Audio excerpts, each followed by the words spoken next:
Arrow. Hey, Tony, man, this is our annual event. Come on now. How are you doing? Let's do it. Let's do it. And we're talking about different stuff this time. Love it. Well, the thing about it, you say that it's different, but yet this story's been with us for what, 25 years?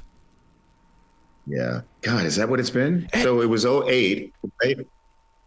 And so 15, coming up on 16 years now. Yeah. Wow. Yeah. It's almost like we can say we've grown up with this story now because Casey Anthony is so into our thinking pattern anymore. We see her picture, we know her. She's branded. Yeah, I think you're right about that. I remind myself because I did not. I know it was a huge sensation in 2008. You know, she disappeared, was last seen June, I think 16th of 2008. The trial was in 2011, 5 months from the time she was last seen, you know, her remains were found. And I remember what an enormous sensation it was. But Arrow, I was working on the domestic side of CNN at the time, and we were deep into the McCain-Obama campaign for the presidency. So, you know, I was not as immersed in the story as, say, Nancy Grace on our sister network at the time when she was with Headline News. So for me, I had to get reacquainted with the story because even during the trial, 2011, when the trial happens, she's acquitted of murder. She's found guilty of, you know, lying to police, but she's acquitted of the charge that would have, you know, put her to death. I was in the Middle East covering the Arab Spring, so I had to get reacquainted with the story. And as I did, I just settled on the idea and the notion of this being such a horrific family tragedy. I mean, I know that seems obvious now, but when you really dig in, I think you feel the length and the breadth of just what a tragedy it is. And I spent 4 days with George and Cindy, and it's an ever-present thing for them. When you walk into their house, and it's a small house, and it's kind of a shrine to this family. There are pictures everywhere of Caylee and of Casey, and you know, you can feel as you're essentially dredging up all of the events of those years, you can feel how much this is still a part of their lives on a daily basis. And so it was a difficult 4 days. You know, I struggled a little bit coming out of that space because it was just so emotional. And I think it's one of the more provocative things I've ever worked on. And as you know, we've touched on some pretty provocative stuff. Yeah. The lie detector test. You know that people are going to, this is going to be water cooler conversation. They're going to be all over the internet talking about this. Did you see? And you're going to be a big magnet with this documentary. Yeah, I think so. I didn't appreciate it at the time so much because initially it's like, okay, I got to get up to speed on the story. I have to understand these two personalities that I'm going to sit down with. I need to take a look at all of their previous interviews and this, that, and the other. And so my focus was just on understanding and finding the entry points to tell this story.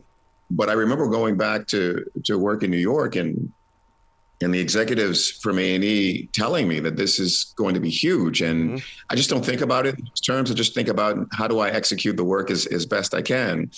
And that was the first notion that I got, that executives who know that world so well and certainly know their viewers really well and know the story very well had seen something different in what we did in Orlando with George and Cindy. And they're feeling that it was going to be big for the audience and big for people who have followed this story. Well, that was a surprise to me, and it's been affirmed at every step since then. I mean, we shot this a couple of months ago, and it's just airing now, and I can't even tell you, if you're talking about the metrics in our business, impressions, this, that, and the other online, it's nuts.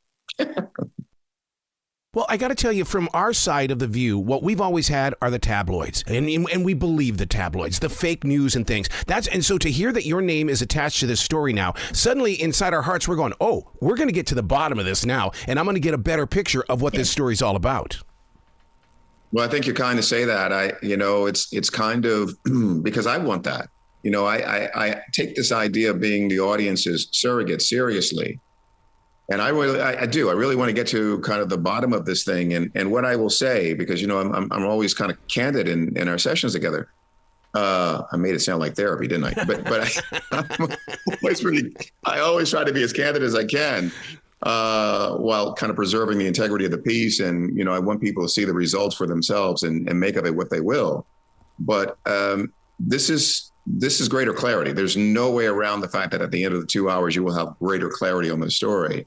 The complete and unvarnished truth, maybe that's a bridge too far, but you will absolutely be able to attach what you know to what you're hearing. Yep. And be able to suss out for yourself whether or not this feels like an advance in the story.